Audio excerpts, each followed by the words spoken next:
전문적인 물류 서비스가 필요할 땐 로지브리지를 검색해보세요. 2025년이 조금 밝은 미래가 됐으면 좋겠는데 현재 보이는 시점에 현재 데이터로는 사실은 큰 기대치 자체를 갖기는 조금 어렵다라고 보고 있고요. 유통업체들이 정말 이제 생존의 싸움으로 진입하는 시점이 됐기 때문에 이게 편의점이든 대형마트든 백화점이든 온라인이든 특정 몇 개 회사를 제외하고는 상당한 노력이 필요한 시점이다라고 평가하고 있습니다.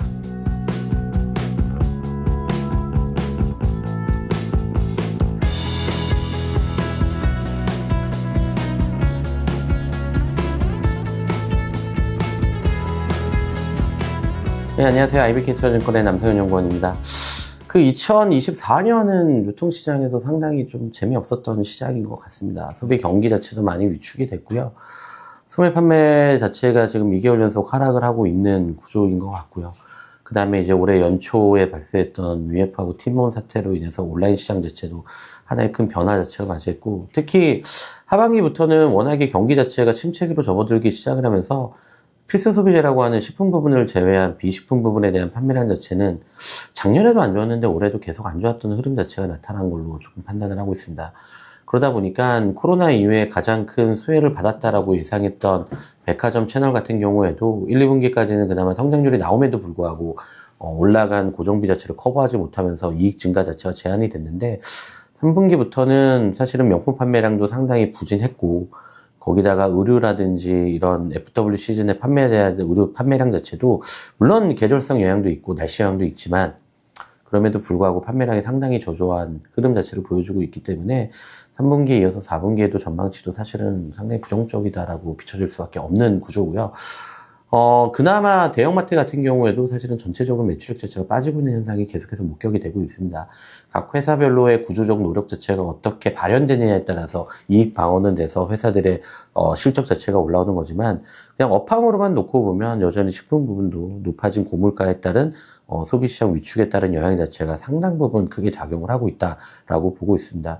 결국은 소득 자체도 크게 증가하지 않는 과정에서 소비 지출 절대적 금액 자체가 하락하는 구간에 진입을 했다라고 보고 있고요.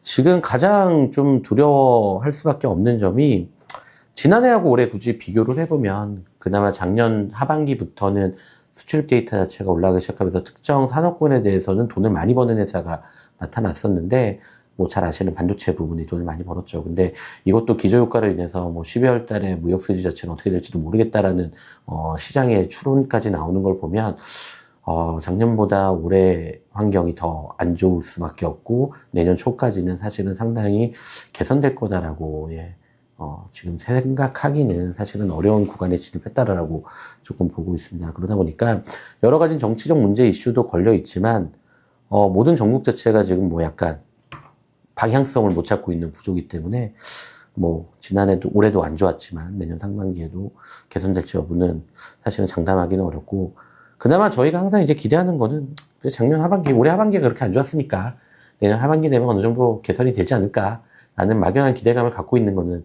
사실이다라고 보고 있고요. 그러다 보니까 기업들도 현재 상황을 정말 정확하게 판단을 해서 우리가 잘할 수 있는 부분하고 못하는 부분, 그 다음에 비용 통제를 해야 되는 부분을 반드시 조금 선별해가지고 전략적 수행을 해야 되는 게 맞다라고 조금 판단을 하고 있습니다. 2025년이 조금 밝은 미래가 됐으면 좋겠는데, 현재 보이는 시점에 현재 데이터로는 사실은 큰 기대치 자체를 갖기는 조금 어렵다라고 보고 있고요.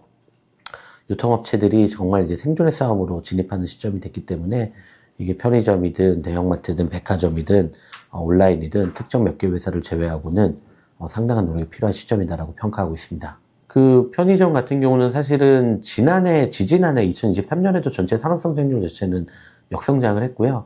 저희가 바라보는 회사들이 상장사가 1, 2위 사업자다 보니까 1, 2위 사업자의 점포 출점 개수라든지 이런 거를 순증 개수를 보고 저희가 평가를 했는데, 실제로 이제 데이터를 까놓고 보면 이마트24도 그렇고 세븐일레븐도 그렇고 상당히 부진한 흐름 자체를 이뤘습니다. 물론 선제적으로 점포에 대한 스크랩 작업 자체를 한 부분도 있고, 점포 비효율 점포 자체를 좀 폐점하면서 내부적으로의 효율화 작업 자체를 진행한 부분이 있는데, 이게 편의점이라는 것도 사실은 공급 확대에 따른 성장률이 아직까지는 상당히 세게 붙고 있는 산업이기 때문에 최근 하반기 들어서 폐업률 자체가 늘어난다는 기사 자체는 사실은 긍정적으로 볼 수는 없습니다. 그리고 특히 1, 2위 사업자 같은 경우는 본부임차라고 해서 회사가 특정 비용 자체를 지불하고 임대료에 대한 부담도 크게 가져가는 구조로 출적을 최근에 수년간 해놓은 상태거든요.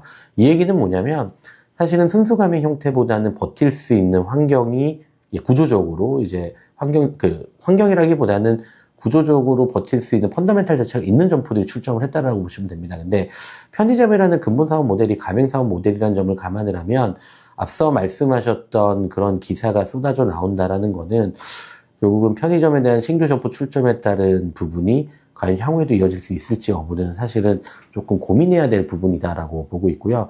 그리고 편의점도 뭐 지금 수년간 겪었던 호황기, 그러니까 1, 2 사업자의 호황기 부분이 다시 약간은 위축될 수밖에 없는 영업 환경 자체가 이루어지지 않았나라는 생각을 하고 있습니다. 내년 같은 경우에는 그나마 올해 점포 스크랩을 많이 했던 3, 4위 업자들이 그래도 성장을 하기 위해서 어느 정도 점포를 안정적으로 유지해가면서 신규 점포 출점을 모색할 가능성은 있지만 이것도 시장 환경이란 게 받쳐줘야 되거든요. 근데 하반기 들면서 편의점에 뭐 정확한 2분기 정도 못했던 것 같아요. 편의점의 기존 점포 성장률도 예전과 같이 파워풀한 모습을 보여주지 못하고 있는 수준이거든요. 그러니까 인플레이션을 따라가지 못하는 정도의 가격 인상 효과, 매출액 증가 효과가 있기 때문에, 아무래도 이거는 편의점 회사들도 성장에 대한 전략 자체를 과거의 점포 출점에 따른 성장 전략에서 이제는 본질적인 경쟁력을 구축하는 전략으로 전환할 가능성이 높다라고 보고 있습니다. 그러면 이러한 시점에 지금까지 해왔던 대로 회사가 본부에 돈을 많이 써가면서 신규 점포 출점을 했던 속도 자체는 개인적으로 놓고 보기에는 둔화될 수밖에 없을 거다라고 보고 있고, 이게 적정 수준이 얼마냐라고 저도 판단은 잘 못하겠습니다.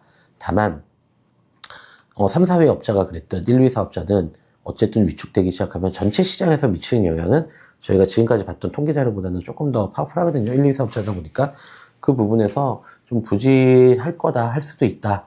예, 다만 뭐 개별 점포의 성장률이라고 하는 거는 좀 봐야 되지만 어찌됐든 이 전체 시장이 신규 점포 출점, 그 다음에 개별 점포 성장률의 합산으로 이루어졌는데, 신규 점포 출점에 따른 부분은 둔화될 여지 자체는 염두에 둘 필요가 있다라고 보고 있어서, 편의점 산업 자체도 지금은 어느 정도는 좀 힘든 시기에 진입하지 않았을까라는 조심스러운 예측을 하고 있고요. 다른 채널로 좀 말씀드리면, 백화점 시장 자체는 뭐 말씀드렸다시피, 지금 비식품 부분이 거의 안 팔리는 시장 구조로 가고 있는 것 같아요. 그러니까 특히 백화점은 명품 판매량 자체가 코로나 이후에 전체 시장을 정확하게 보면 2015년 이후로 주도를 했는데, 이게 자산 가치 자체가 하락하기 시작하고 워낙에 위축되고 유동성 공급 자체가 줄어들다 보니까 이 명품에 대한 성장률 자체도 좀 꼭지에 찼을 수도 있고, 아니면은 가성비 소비 확산에 따라서 판매량 자체가 줄어들다 보니까 결국 성장을 이끌었던 품목에 따른 부분이 상당히 둔화가 되고요. 특히 백화점은 겨울 시즌에는 의류 매출 판매량이 많이 회복이 돼야 되는데 11월까지 사실은 날씨가 이상기후 현상에 의해서 고온 현상 자체가 나타났거든요. 12월에 날씨가 조금 추워져서 판매량이 늘어난다고 하더라도 정상 판매가 기준으로 판매가 될 거다라고 기대하기는 조금 어려운 것 같아요. 그러다 보니까 내년 1월에도 사실은 이 현상 자체가 유지가 될 가능성이 높고, 특히 이제 올해 1분기에 민간 소비 기대치, 실제치가 높았어요. 그러면 하반기에 이런 소비량이 떨어지는 걸 놓고 감안하면 백화점 채널에서도 뭐 가전이라든지 의류라든지 식품을 제외한 제품군의 판매량이 일시적으로 회복할 거다라고 보기는 개인적으로 좀 어렵다라고 보고 있습니다. 그나마 할인점이라든지 이런 식품 부분을 구매하는 수요 계층 자체가 안정적으로 유지가 되는데, 이거는 뭐 생존의 문제이기 때문에 안전적으로 유지되는 게 아니라 필수 소비재 제품군들은 판매를 할 수 없는데, 다만 이것도 그렇다고 해서 반대적으로 뚜렷한 소비량이 회복되는 것 같지는 않아요. 예, 어느 정도. 그러니까 비식품 부분은 낮지만 식품에서도 그렇게 크게 올라가는 모습은 보이지 않기 때문에 구조조정을 계속할 수밖에 없는 현상이 나타나고 있고요. 이마트가 지금 전체 계열사를 상대로 지금 구조조정을 1분기 때는 상봉점 폐점하면서 일부 희망퇴직 받았고, 2분기 때는 본사 인력 받았고, 그 다음에 3분기 때는 지금 쓱닷컴 받았고, 4분기 때는 지마켓 받는 걸로 알고 있고, 근데 또 희망퇴직 얘기가 좀 나왔거든요. 그러다 보니까 기업들도 이 할인점 같은 경우에도 상대적으로는 그나마 뭐 소비량이 있다라고 보지만, 상당히 조금 뭐 낙관론적으로 보고 있지는 않다라는 반증이기 때문에 이거에 따른 위축 부분이 조금 이어질 수 있다라고 보고 있습니다. 온라인은 뭐 잘 아시다시피 이제 올해 같은 경우에 UF 티모는 사태에 따른 효과도 분명히 있었고, 쿠팡의 독주 체제 자체가 상당히 안정화되고 있는 구조로 가고 있기 때문에 아무래도 쿠팡의 성장세는 여전히 유지가 될 가능성이 높다라고 보고 있고요. 다만 이 반쿠팡 연대라고 하는 부분이 과거에 지금 언급이 됐었는데 지금은 실질적으로 액션이 조금 더 강해지고 있는 현상이 나타나고 있다라고 보여지고 있어서 그 견제 세력이 얼마만큼 아니면 그 양쪽 세력 자체만 성장하는 구간으로 진입할 가능성이 높기 때문에 중소형 온라인 사업자들 같은 경우에는 좀 힘들어지는 구간이 되지 않을까라고 예측을 하고 있습니다. 홈플러스 익스프레스가 있기 때문에 뭐 비마트 장복이라고 하는 부분이 사실은 GS가 하고 있는 요기요하고 연계한 비즈니스 모델에서 큰 차이 자체는 없는데 경기가 상당히 안 좋아지고 있잖아요. 경기가 안 좋다는 얘기는 지금 배달 외식 시장이라든지 요식업 자체도 무너지는 이유 중에 하나가 소비자들이 가격의 수용 능력 자체가 높아지진 않아요. 그러다 보니까 내가 조금만 걸어서 우리 편의점이라고 하는 게 지금 뭐 전국에 거의 5만 개, 그러니까 집주금적선 자체가 워낙에 좋은 사업 모델인데 굳이 거기에 입점을 해서 배달 서비스 강화에 따라서 추가적인 부대 비용을 지불할 수 있는 구조 자체가 현재 소비 경기하고 맞물려서 놓고 봤을 때 정말 파워풀한지 여부는 사실은 조금 봐야 될 거다라고 보고 있고요. 두 번째로는 그러면 GS그룹 같은 경우에 GS 리테일이 하고 있는 요기요 사업 부분은 그러면 엄청난 이익 자체가 늘어나냐? 그것도 아니거든요.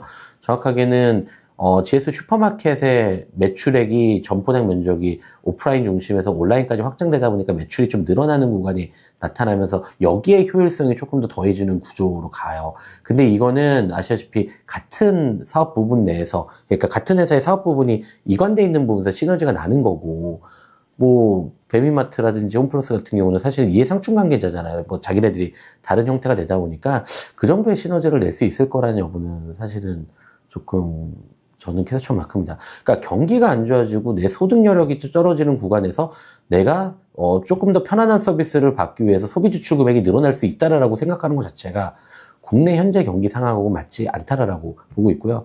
만약에 그렇게 된다라고 하면 가성비 있는 제품 브랜드의 판매량이 늘어날 여지는 분명히 없는 것 같아요. 근데 초기에 당연히 관련 시장 자체가 그런 수요 자체가 아예 없다라고 볼 수는 없죠. 그러면 그 수요를 확충하기 위해서 여러 가지 판촉 비용이라든지 서비스 형태가 갈 텐데 이게 지금 무슨 효익이 있을지 여부는 잘 모르겠고, 다만 추론할 수 있는 거는 홈플러스 자체가 매각을 시도를 했었는데 특히 홈플러스 자체의 할인점은 매력도가 없는 거는 누구나 다 아는 사실이에요. 자산도 유동화를 많이 시켰고 그리고 할인점에 대한 트래픽은 빠지고 지금은 슈퍼마켓 시장이 상당히 팽창하기 시작하면서 홈플러스 익스프레스가 상당히 매력적인 하나의 투자 포인트로 자림했음에도 불구하고 매각이 이루어지지 않고 있는 시장이잖아요.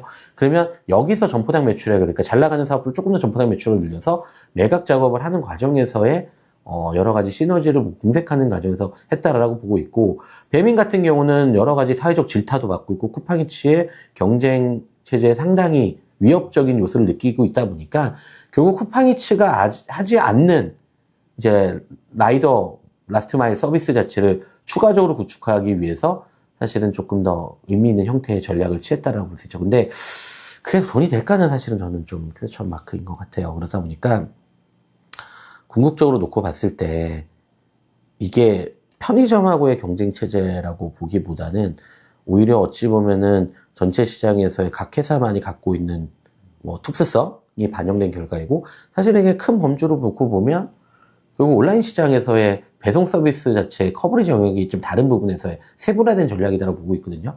근데 그러기에 쿠팡도 뭐 데일리 배송이 가능한 구조가 하고 있고, 지금 대한통운도 결국 주치를 배송을 하면서 식품이라든지 이런 것도 커버하겠다라고 얘기하고 있는 상황이에요.